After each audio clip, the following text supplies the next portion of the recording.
Grenoble a retrouvé un peu d'espoir de maintien après sa dernière victoire contre le Stade Toulousain et veut continuer de croire en son rêve en ce premier jour de l'année. Mais la tâche s'annonce rude à Marcel de Flandre, l'antre inviolé des Maritimes. Surtout que les Rochelais se sont donné comme bonne résolution de poursuivre leur voyage dans le train qui emmène en phase finale. Et à La Rochelle, l'homme en forme, c'est Gabriel Lacroix qui reste sur un quadruplé face à Bayonne.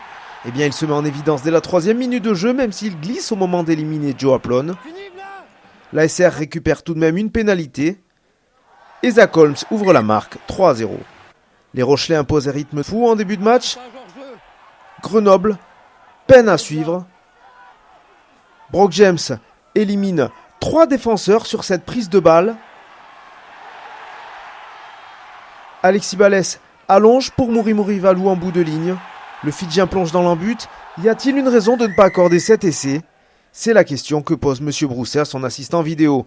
Sur les ralentis, on voit que Nigel Hunt vient percuter le numéro 11 Fidjien à l'épaule. La décision lourde, essai de pénalité. Et carton jaune, ça démarre fort pour La Rochelle, les bannières applaudissent en tribune.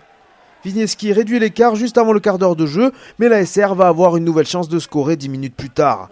Xavier Mignot anticipe la montée défensive. Pénalité. Au but, l'Australien Zach Holmes en forme. Il porte le score à 13-3. Ce qui fait la force de La Rochelle depuis le début de la saison, c'est bien la qualité de son jeu. Et cela va se traduire sur cette action qui débute dans les 22 mètres. Levani Botia remonte le ballon sur 30 mètres. Victor Vito, excellent tout au long de la partie, serre son arrière à une main. Vini Antonio et ses 140 kilos viennent s'inviter à la fête. Tout va très vite. Trop vite pour le FCG qui doit se mettre à la faute pour éviter l'essai. Zach Holmes est toujours aussi précis. Il réussira d'ailleurs à 100% dans ce match. 16-3, le score ne bouge plus jusqu'à la pause. Grenoble est encore en vie mais ne va pas le rester longtemps. Battu en mêlée, il est réduit une deuxième fois à 14 après un carton jaune contre Denis Coulson. Et la sanction tombe rapidement avec un essai en force du Perse Muraille, Levani Botia.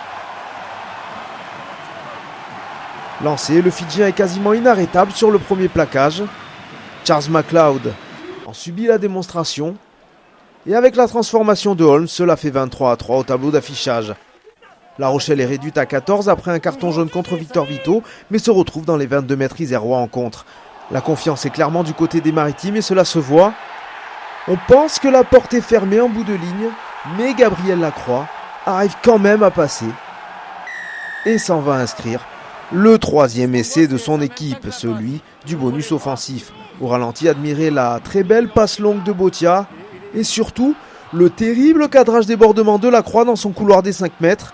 Xavier Mignot faisait son retour à la compétition après de longues semaines d'absence et il se fait ici martyriser par la pépite rochelaise. 33, la victoire est acquise, ne reste plus aux Rochelais qu'à sécuriser le bonus offensif.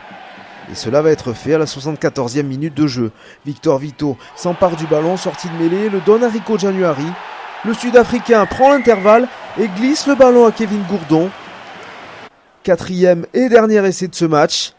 Mouri Valou clôturera la marque avec un drop. Et oui, 43, score final. Victoire bonifiée pour La Rochelle qui revient à égalité de points avec le leader clermontois. La marche était trop haute pour Grenoble qui accuse désormais un retard de 10 points sur la 12e place.